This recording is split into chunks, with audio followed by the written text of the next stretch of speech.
Hello, welcome to Evolved Nest Explained.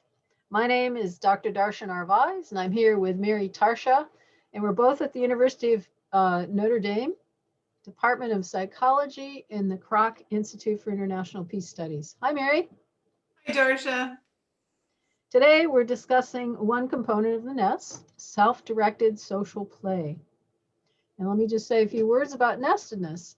Humans evolved to be nested, and the nest for young children helps optimize children's development, their thriving and resilience and good health in adulthood.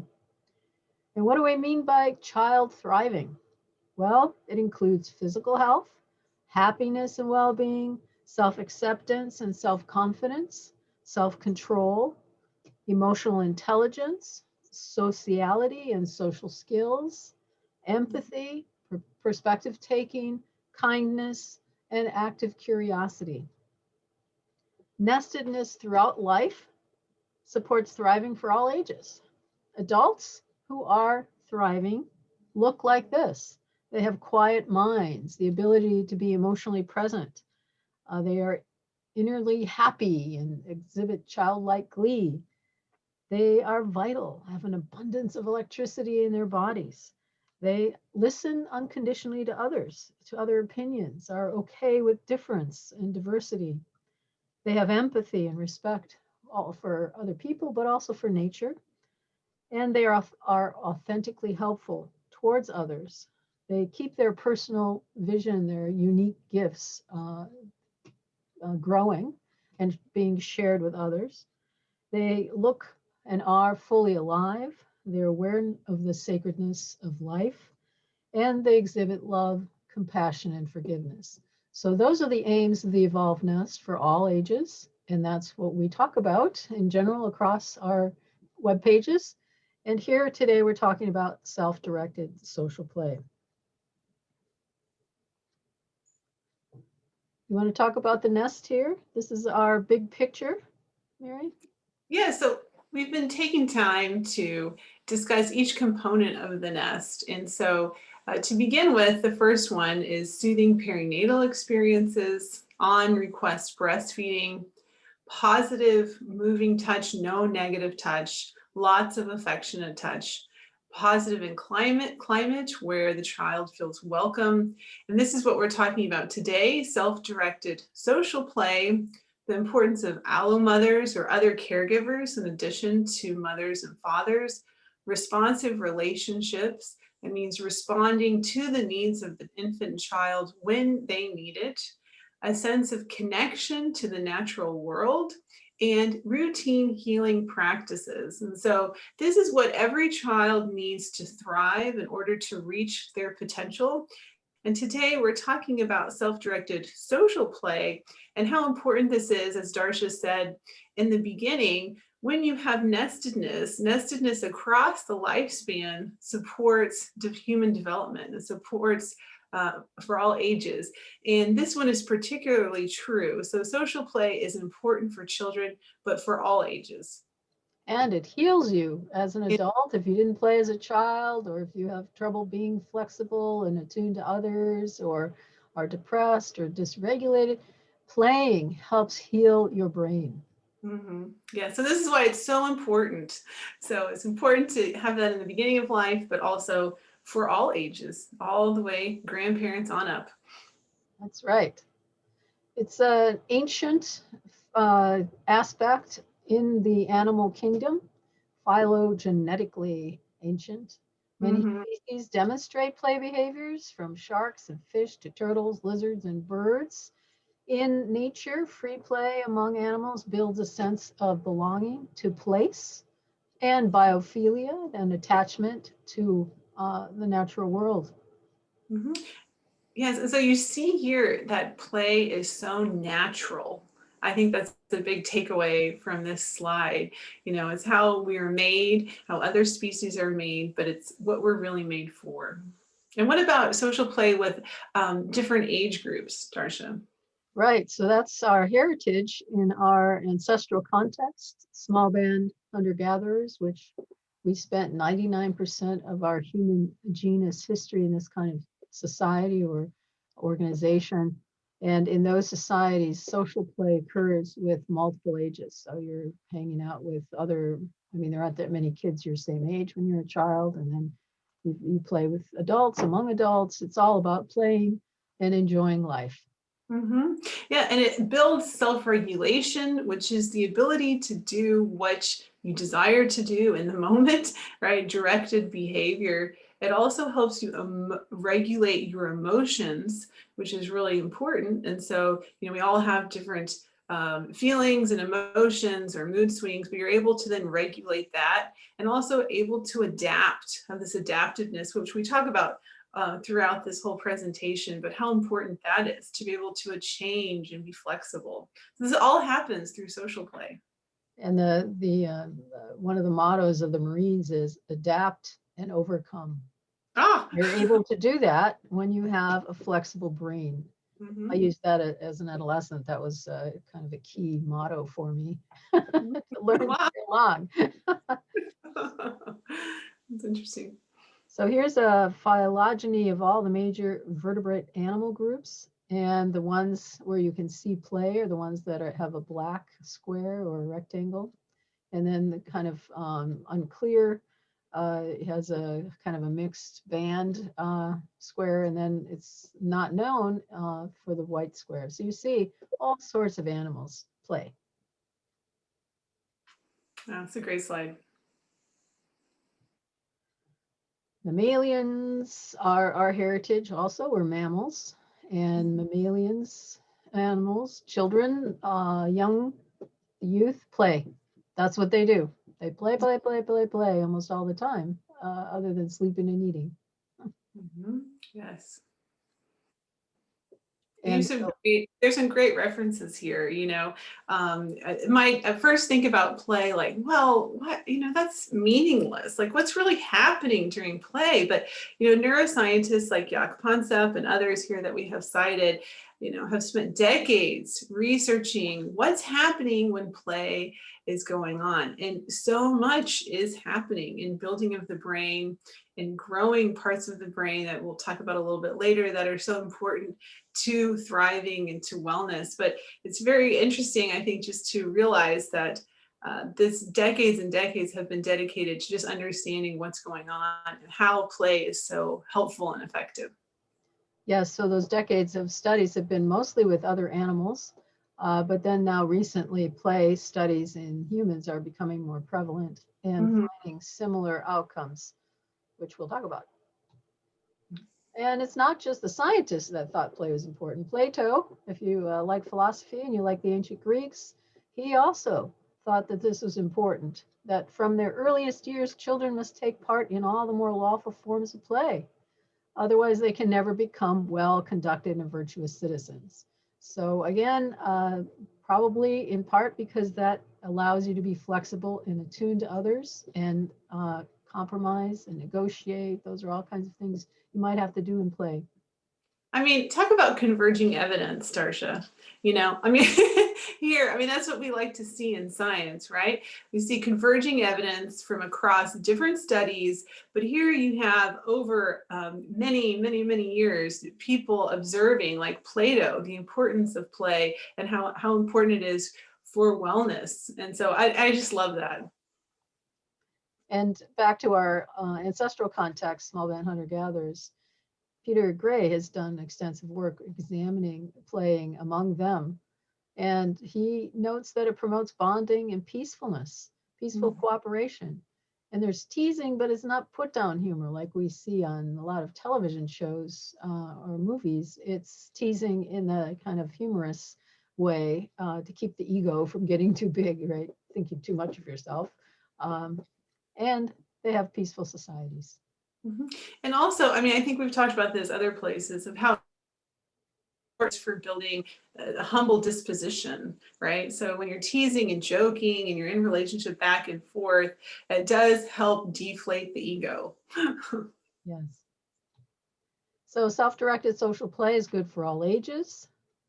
And the kinds of things it does is promote or facilitate emotion regulation. So your ability to control your emotions, not having them take you over, which the ancient Greeks were very worried about. They called that passion. And then it influences all sorts of genes in their expression in a positive way and fosters brain growth, development. Yeah. The references are all at the end of this, in case you want to look these up. You want to talk about this, Mary? Oh, sure. So, we keep talking about how this promotes self-regulation and emotion regulation. And so how does that happen? So what is taking place, so we've understand so far, is that play really helps develop the right hemisphere. And we know that the right hemisphere, the left and right, the brain has two hemispheres, and broadly speaking, they have different functions, but of course they integrate with each other through the corpus callosum and communicate. And you need both of them, obviously. But the right brain is really important for self-regulation and emotion regulation, and is important for intersubjectivity. So being able to be aware of what you feel and what other people feel. And it's part of emotion intelligence, empathy, the sense of beingness, transcendence, higher consciousness. So all of this is part of the right hemisphere, and play develops this. And also play can regrow it. So that's what's really exciting. But it's important to know that the right hemisphere and the left hemisphere don't develop in early life at the same rate. So the right brain is developing more rapidly within the first few years of life. And so that's why it's so important to let children play, to provide opportunities to play, and to really encourage that. And it's interesting, the right hemisphere is really important for well-being in terms of not being depressed or obsessive. So obsessive compulsive people tend to be too focused on detail and they can't get away from that. And depressed people tend to be too focused on the big picture, how awful everything has been or is going to be or something. And a well-functioning brain moves according to what the situation is able to move into the big picture or the little picture and flexibly attune to the situation. And what happens when you don't have that self-regulation, the ability to do that, you get stuck. You get stuck in obsessiveness or depression, or other disorders. So, And it's exciting that play can help with that. yes. So, what's play about? Well, it's fragile because when you feel afraid, angry, or scared, you don't really want to play and you don't play. And if you feel pain or hungry or you're sick, again, you don't really want to play then either. And so it seems, and this is what the research with the animal studies over decades have shown, that you really need a sense of safety to play. So it's actually a good signal of how safe the person is feeling. Yeah, it's really interesting. So it is robust also because when young mammals are feeling fine, they're going to play. That's what they do when they get together, right? It's easy to make friends when you're a kid because the other kid wants to play too. Yeah, so the relationship between safety and security, feeling good, and play, they're all interwoven with each other, right? Right. Yes. So you can't force play. So Right. that would be a takeaway, right? So Yeah. what does play do for you? It has all sorts of epigenetic effects and growth effects. So neural metabolism increases in the neocortex, your thinking part of your brain, the brain aspect that collects information, essentially.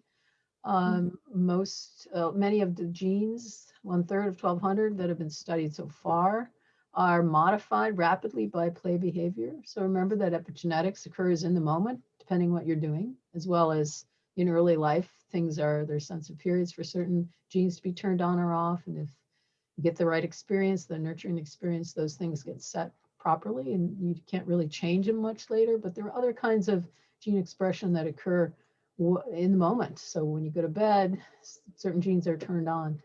And when you get up, other ones are turned on. So it's an ongoing flexible system that we have, and play turns on good stuff. Mm-hmm. Yeah, how important that is. And what about dopamine? That's really important for Yes. feeling well. Yeah. This is the energizing hormone that's secreted during play. It's this related to feeling positively anticipating, anticipatory euphoria. And play does that to you because you don't know what your playmate, this is rough and tumble physical play, creative, imaginative play. You don't know what they're going to do next, and it's so exciting. And then you have to react. It's like you don't know how you're going to react either because you don't know what they're. So it's just a really immersed kind of way to get the dopamine system energized well. When you play a lot in childhood, then you're again setting up your kind of personality for play, your personality for how much you're going to be socially connected. And so we want to give kids lots of opportunities for that. Mm-hmm. Yeah, and it makes you, it's part of the bonding system too, dopamine. And so it increases pro-social behaviors, but it also helps you feel more bonded, increase that sense of connectedness and belongingness. And what about for children with ADHD? Well, Panksepp has argued for many years that ADHD may be a signal that the child's not getting enough play time. That means rough and tumble running around playtime, because that's what the body needs to grow well. And so they'll be restless sitting there if they're forced into a desk at school and supposed to sit there and listen to something they're not interested in. That's going to manifest itself with symptoms that adults call ADHD. And some kids need more play than others. And so even if they're getting some play, they might need more play. They may be play starved, actually. So it's better to try using play first rather than a pill. And actually, Jaak Panksepp called Ritalin, one of the drugs used for ADHD, play in a pill. Yeah, very important, very important. So a lack of play then is going to lead to all sorts of things. You want to tell us about those, Mary? Yeah, so we do know, one of the ways we study things is looking at what happens when you have a lot of something, and then also what happens when you're deprived. So both of those help us understand the importance of a specific variable. And for play, we see that lack of play is related to difficulty regulating aggressive urges, and also is related to altered behavior in a variety of ways, that altered social, sexual, and conflict interactions with peers. And as we said before, it is related to and associated with ADHD, or attention deficit hyperactivity disorders. And even there's a relationship with academic achievement, which when we go back and thinking about how play really supports brain development, then that finding makes sense. And again, also increased aggression. So there's a lot of evidence here for when you have play, it's promoting all of the positive things and diminishing negative things. But with lack of play, we see that a number of different disorders start emerging, problems. Speaking of academic achievement, there's a book called Spark, which is about studying various school-based interventions where they used play to see if it would affect academic achievement. And in one study, I remember they had low-achieving students in 2 different classes, and one of them got to play right before class, and the other one didn't get to play as much or something. And this is self-directed play that they had Fitbits on or something, and they go to a gym with all sorts of possible activities like climbing walls, and they would have to keep a certain number of active moments or something to count. And they found that the students that had play right before class, their scores just soared in the literacy, or I can't remember exactly what they were studying. I'd have to look it up. But anyway, so play has an actual effect on the brain's ability to learn. And so you want to play as much as possible to actually enhance your academic achievement. Yeah, wonderful. That is wonderful. And also we see that with like other countries that increase play, like Finland, right? That in their younger years in school, they're outside every 45 minutes playing, and one of the interviewers asked, how, Americans asked, how do you ever get the kids to do anything? You're going outside all the time. And the teacher said, how would you get them to do anything otherwise? Right? So they understood going outside, playing, and then coming back inside and learning were going hand in hand. And the Finnish schools have the best achievement scores in the world. Yes. And they only test in high school. They don't do testing constantly through the elementary school years or primary school years. So there's something to say about their way of doing things.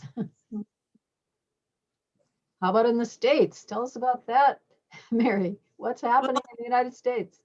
Yeah, unfortunately, the status of play in the US is on the decline. So we see that physical play in kindergarten is really disappearing. And we see that, educators often have difficulty distinguishing play from aggression, or and are uncertain about how to manage these urges in children. And I know just from my own experience at conferences and interacting with others who go study play, and they will talk to kindergarten teachers and look at the schedule and say, we want to look at how much time you're playing, and the teachers will say, we don't do that. It's just not there.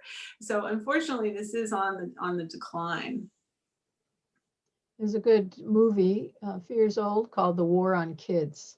And they have a segment about this inability of adults to recognize play urges and kind of the treatment of them with detention and other punishments. So why is it that adults resist playing? Blattner and Blattner discuss this in their book on play, The Art of Play. And they go through the reasons that they found. They've done decades of research with sociodramatic play groups, which we'll talk about a little bit more. But these are the kinds of resistances they have noted. I'm used to a narrow range of accepted behavior. I mean, this is, if you ask them, this is how the psychologist would interpret what they say, okay? They wouldn't use these words exactly, but or I'm shy or uncomfortable in group settings. I'm depressed. My play experience was competitive or structured, or I don't know how to sing or do dance or drama, or I feel awkward when others are more playful. So these are the things that, the makes the adult shrink away from playing because of this kind of background. Mm-hmm. Yeah, I mean, and just with the first one about the narrow range of accepted behavior, there's a creativity in play, and so you don't know what's going to happen or what's going to develop. And that's a very fun and an exciting thing, but it could be threatening if it's outside your range of accepted behavior, Because your brain has not been raised to be that flexible, perhaps, right? So these are the long-term effects of not having enough play yourself. And so play is still unacceptable. Again, the resistances are these kind of psychological aspects of not wanting to feel vulnerable or needy, because you need your partner to respond, or to be ignorant to show that you don't know something, or to make a mistake. Oh my God, a mistake, right? And then, or to show qualities of the opposite gender, which usually is guys of anything feminine, right? If they start singing, oh, that's too girly, or whatever it is. Or the fear of being silly, because that's not what the culture has promoted. So that's part of what the second part of the slide here talks about, is the history, and this is particularly in the US, but Western cultures generally, and other ones, where you denigrate the energy of young children. So you try to tamp them down, make them sit in their seat at school. You punish them for being exuberant instead of, allowing that flow of energy to, be creative with others. And then even spoiling children, which is this notion that you don't want to give them too much pleasure. So you want to shut them down again, and make them learn to just exist in the world and do their work, very puritanical ways of looking at kids and what's appropriate behavior. And that's also infused in our ideas of what's acceptable as an adult. You don't play because that's not you're not being responsible if you play. And then the dualistic thinking that kind of governs our society, how things are either good or they're bad, the true or the false, or they're adult or childish, rather than the gray area. Most everything is really a gray area. And, it's a situation that calls for particular behavior. And that's that flexibility to be able to recognize when to play and, how to play and with whom to play. And all that flexibility is not dualistic. Mhm. And just thinking about the first one here with the cultural pattern of trying to suppress the energy of young children, thinking about how, we don't talk about experience of nestedness leads to thriving, and part of thriving is the quiet mind of an adult. And so you really see this opposite, by trying to contain or control the energy of young children. It might be the intention that you're thinking the outcome is this adult of a quiet mind, but it's actually the opposite of what you're doing, right? So allowing and supporting this energy and opportunities for play will eventually lead, to that quiet mind as an adult. But they need to express that energy. We all need to express that energy, right, from time to time. So the quiet mind characteristic refers to that emotion of being present, emotionally present. And so play teaches you to be emotionally present. Your play partner is not going to play with you if you start thinking about, next week, the grocery list. No, you got to be there in the moment, right? And so that's part of that quiet mind. And remember too that adults, the thriving adult plays, with childlike glee. So it's that nice combination of being here with you, emotionally present and connected, and having fun with it, right? So again, that's the flexible ability and capacity that we're aiming for. Mhm. So here the Blattners talk about sociodramatic role play. This is a form of, actually, it's good for healing any kind of trauma that you've had. If it's really severe trauma, you need, of course, a therapist's help typically. So this is for, mild trauma perhaps, and getting yourself kind of back tuned into a group and socially open. And it's also helpful for preventing mental illness, the depression and the loneliness that's so common now in the United States. Mm-hmm. And adult playgroups, but this is, something that the whole family can do together, and so for adults engaging with their children and doing this sociodramatic play, it's so beneficial for the children, but it's so beneficial for the adults as well. It's just family therapy for everybody. Yeah, and sociodramatic role play means that you kind of just take on a role. Okay, I'm going to be the Queen Victoria, and then other people volunteer to be, I'll be your maiden, your handmaiden, or whatever. I'll be the noble knight. Well, I'm crossing historical periods, but anyway, do whatever you want. I'll be your lapdog. And then you act it out, and then you go through, and they have different ways to get into it. You start with just taking on a character. Who do you want to be today? And it could, or what animal, or what historical figure, or what member of your family do you want to act out? So you get to play roles, and then you get other people to play the opposite roles or companion roles, and see where it goes. It's kind of letting yourself go in the movement of the social energy in that group. So Darcia, can you explain, this is not like following a script, right? So this isn't like a theater where you just follow a script. Right. You're making it up. Print out a script and everybody gets a role and do that. This is a bit different. Yeah, and I think you can do a Google search and you'll find a sociodramatic play, different things people are doing with it. Often it's with children in classrooms even, where they act out the social studies or historical figures or whatever period of history they're studying. But, that just gives you ideas about how you can do it at home. And we have some other things coming up for families. Yes, and in my experience with children, seeing, especially with younger children, they love to say, let's all be lions. Let's all be a group of a specific animal, something like that. So this is similar, Yeah. and very healing. We have then another orientation to play is called Original Play by Fred Donaldson. And this is something he experienced with animals. He would play with animals, wild animals, and with kids with issues, and have community play groups. And this is his idea. The way he talks about it is that play is a sacred force that really permeates our existence, our ground of being, that life abounds with playmates everywhere. You can see play happening. You can play with a leaf, a child, he even says a chromosome. I'm not sure how you do that. And he calls it the forgotten language of God. And this is Lawrence Vanderpost, who spent a lot of time in Africa with small band hunter-gatherer folks who play all the time, as we've said. And this kind of openness to being in the moment, and it grows your true self. You don't even know yourself unless you've played, it seems.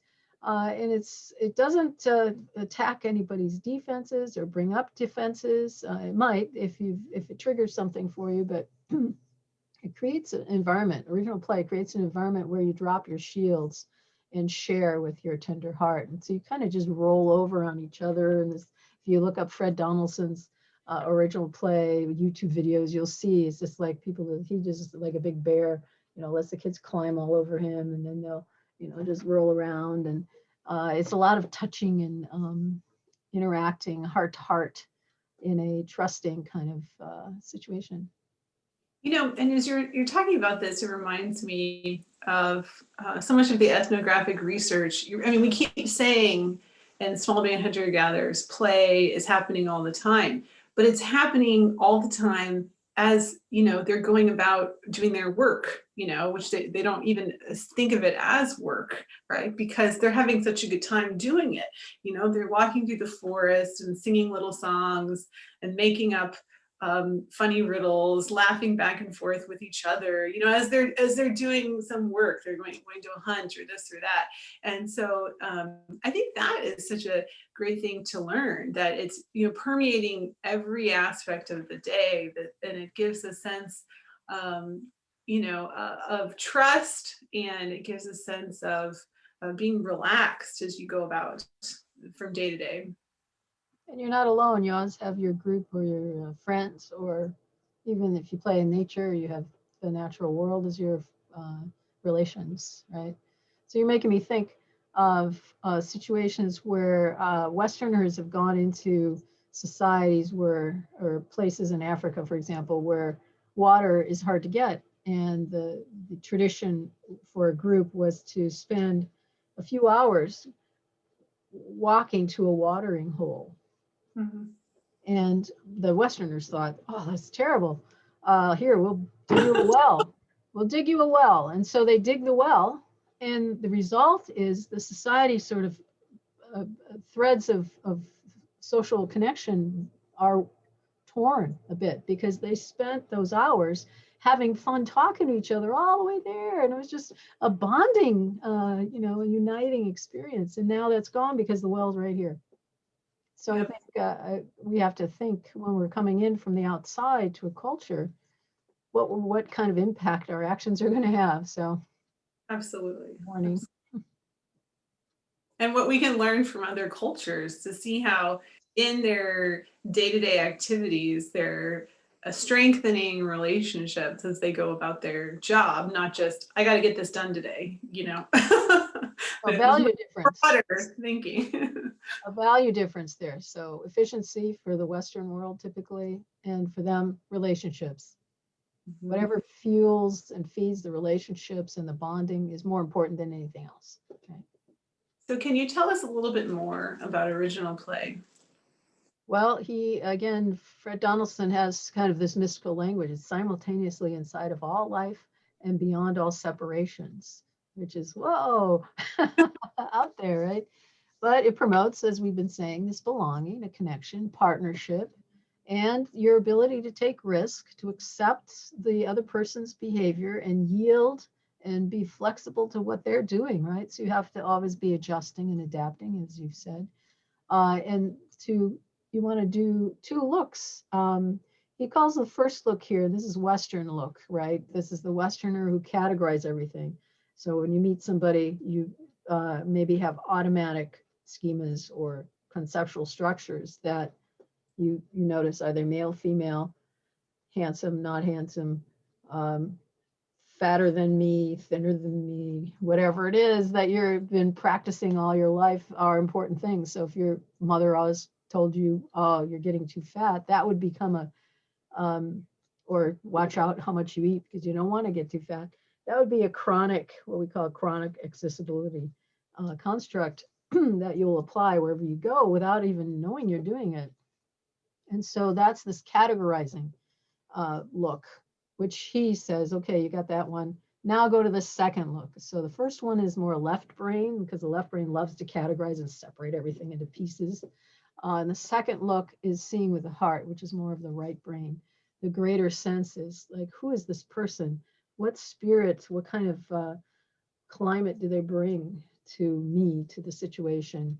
What are they, how are they connected to the greater world, and what are their gifts? And so it's more of an open, how are they beautiful kind of way of being with others. And that's where he says that original play takes part. Yes, and I think, one of the outcomes of this is, as saying it's building a sense of connection and belonging and partnership, is that specifically with children, you're communicating over and over and over again. You can tell me anything. Your feelings are valuable. It's not only giving them a sense of belonging and acceptance, but also it's this future invitation that it's building, that you can come to me, I will receive you. And those are so critical, those deep messages. Yeah, that's good. Yeah, so it's a kind way of being with others, promotes a loving relationship, allowing each of us to open up and actually find ourselves, because it takes a long time to find yourself in a culture that tells you don't be yourself, right? So original play is intended to let yourself come out. Mm-hmm. And the acceptance, like we said before, of mistakes, right? So then to be able to communicate, oh, I made a mistake, and then you have a sense that, oh, it'll be accepted and it'll be okay. Yeah, if you accidentally poke somebody in the eye or something, right? Oh, I didn't mean to do that, sorry. Yeah. So what he then tells us is that original play transforms aggression and it brings about positive effects. So there's an alternative to aggression and violence, provides alternatives to without the need for revenge. You don't need that in the way you react. It doesn't have to be aggressive, right? It's you learn other ways to push back or to be with another person who seems to be aggressive, perhaps. And it creates then this safe space for practicing different ways of being that are not aggressive. And it can transform negative habits. If you've been aggressive and punching people as the way you play, this can transform that into more positive ways. Yeah, I'm even just thinking about, Alan Kasten's work, and he uses play, so he's expert on different type of behavior problems, especially with aggression in kids. And one of the things that he does with them is he says, when you're calm and collected, let's play like you're having an outburst, and you go through it in a playful way to be able to say, okay, now what are your options? What can you do with this here or there? So anyways, very important. And there are also other positive effects too, right? Yeah, so just to go on what you were saying about possible ways to play. So if your child sometimes has problems going to bed at the right time or the time you set up, you could practice that then at another time as a way to be, proactive about it. All right, let's pretend now that I'm you and I don't want to go to bed and you be me, right? And you practice that and you do it different, have different outcomes and different And the child then learns that, oh, there's other alternatives, or there's, it's not so bad to go to bed because, I cooperate with my parent. Right, giving them, say, okay, now we're going to have a temper tantrum by going Yeah. to bed. You play that out. And we're not good. Now we're going to do this, have a positive outcome, that type of thing. Yeah. Yep. So the positive effects of original play then is builds self-esteem for self and maintains it for self and others. And it's optimally conducive to learning and creativity, promotes belonging, as we keep saying. And again, we also keep saying it facilitates adaptation in new situations, new environments.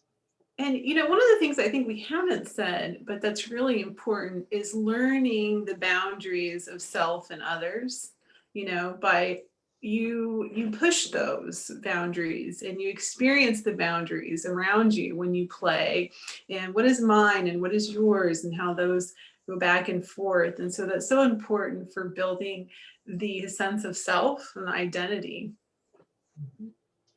And sometimes if you watch animals play, like monkeys or puppies or kittens, once in a while you hear a Yes. as an indicator that you've gone too far, play partner, pull back, right? So if the play partner will pull back typically, right? If they don't, the play is over because they don't want to play with someone who's hurting them, right? So you learn what the boundaries are in that way too. And, we see that sense of self, that core of self, is really at the heart of thriving and well-being, and the jeopardizing that sense of self over and over again, you see, leads to all kinds of pathologies. So it's so important for having an understanding of self and other. And you learn that through play. Yeah. So attachment play is another term that Aletha Solter has coined. And she talks about attachment play as a non-competitive, child-centered, so because this is parents and children, a kind of play that involves laughter usually, can take place anywhere, there's no particular equipment or rules, doesn't teach aggression or competition, and doesn't involve any belittling, that kind of teasing, or forced tickling. So those are sort of the parameters of attachment play.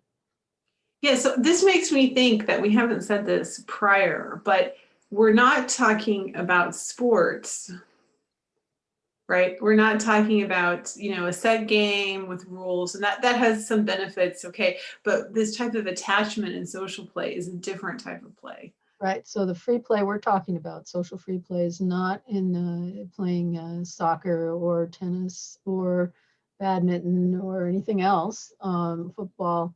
This is social free play, right? So it's creative, it's whole body. So it's not playing a board game, it's not playing chess or other games. Card games. Yeah. Yeah. And again, go ahead. No, I was going to ask you, it can reduce stress, right? Yep. And we've sort of been saying these kinds of things: solve behavior problems, bring joy, strengthen attachment between parents and children, and whoever's playing, you get more strongly attached in this kind of play. And the cooperation, I think we haven't reiterated that enough, but because you're building relationships and all of these pro-social hormones are flowing, everything, you play and play and play, and then of course cooperation between the child and the parent it grows and grows and grows. And because children need to play, they have the urge to play, they need to get that urge out, and then they'll be more cooperative after.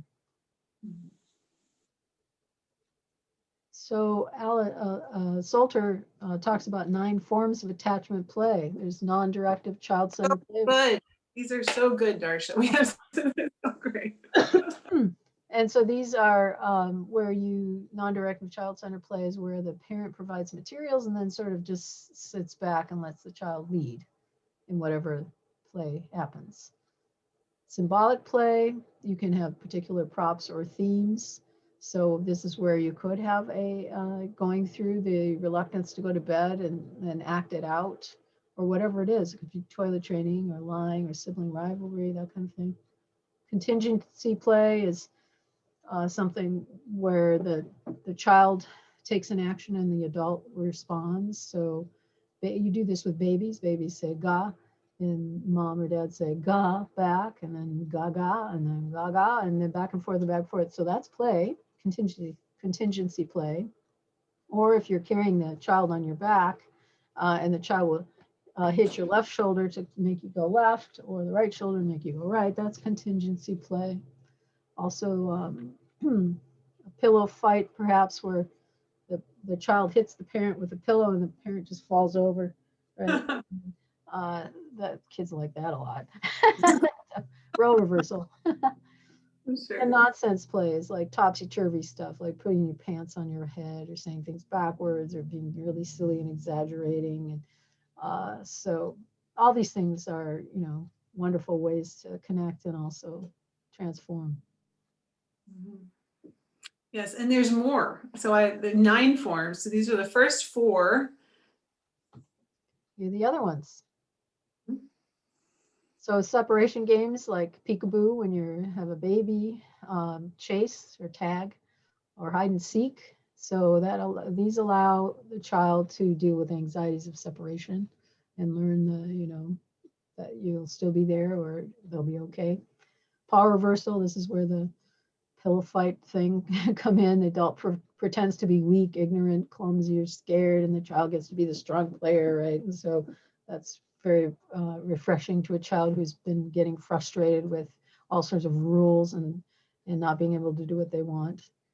Regression games are when you play, let the child be a baby, for example, a 5-year-old acting like a baby and talking baby talk or wanting to cuddle all the time and act like a baby. Sometimes this happens when the sibling is born, or other traumas or other scary things happen. I put a note here though. Remember, cuddling's good for everybody, no matter what. And then there are activities that involve body contact, like wrestling and tag, catch, tag and catch. So you tag them and then grab them, right? Dancing in arms, dancing with a baby or young child, wheelbarrow, piggyback riding, and games where you hold hands. I mean, it depends. The kids, every child's a little bit different of which kind they like. And we'll have some suggestions for one of the books we'll suggest is really about a lot of body contact things you can do. And then cooperative games where you make up a story together. You play folk song games like Farmer in the Dell or London Bridge is Falling Down. And you can convert games into cooperative games, sport games, or there are board games that are cooperative.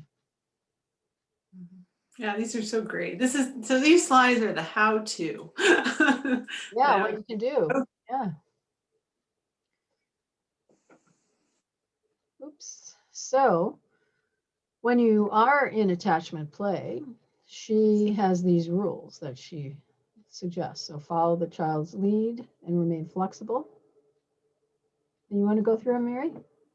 Sure. And I think these are so important because I think we can forget as adults, there's a power dynamic there. And so it takes a surrendering and a letting go and an open-heartedness to the child receiving whatever they're going to say.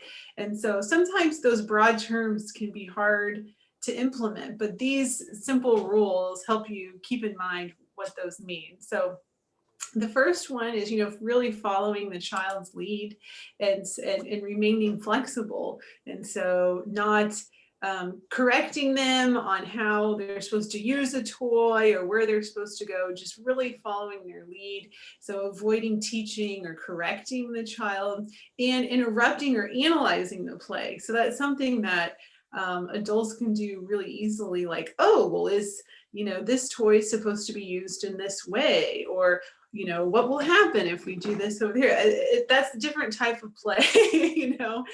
It's not analytical, and follow the laughter. So if laughing is going on, this means it's a good indication this is right. Things are going in the right direction. And of course, avoid teasing, avoid tickling, and obviously, timing is important. So don't be trying to play when your child is upset or crying, right? You want to be responsive and tend to the child's needs. And you need to obviously seek professional help for major trauma And it's also okay to say that you don't want to play sometimes. So, you know, it's for it to be play and for attachment play, there is a sense of reciprocity. So both the adult and the child are coming together willingly and want to engage in this type of play. So you have to respect the child as well in that. All right, and then one more slide about, this one is about solo play among babies. Sometimes, ideally, babies are not alone and they're not left alone, but if you are going to leave babies alone, the Resources for Infant Educators, RIE, which is mentioned at the bottom, is very intelligent about how to do this with respect and with sensitivity to attachment and to development. And so letting babies be in the sun, for example, as this picture is showing, and let them be outdoors uninterrupted in their play, as long as they're happy, you know, in their video that there's a link there, the child has a metal bowl and the sun is in it and the child is moving the bowl, the baby, and making reflections. And that's very interesting, right? It's building the scientific mind in a way. So for short periods of time, I think it's okay to have babies playing by themselves. Okay, finally then, these are the books that we would recommend. There's Attachment Play, which we discussed. And then these other two by Lawrence Cohen. The Art of Roughhousing has all sorts of movements and things, what you do to play good old-fashioned horseplay with young children. It shows you exactly how to hold the child in ways that are not hurting and helpful and all that.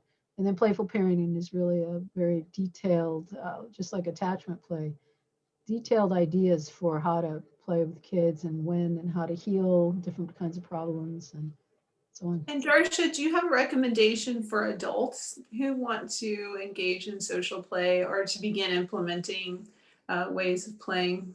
Well, the book that we were talking about earlier is The Art of Play. So that's the Sociodramatic. Mm-hmm. Did you have any ideas, Mary? I think that's a great one. Okay.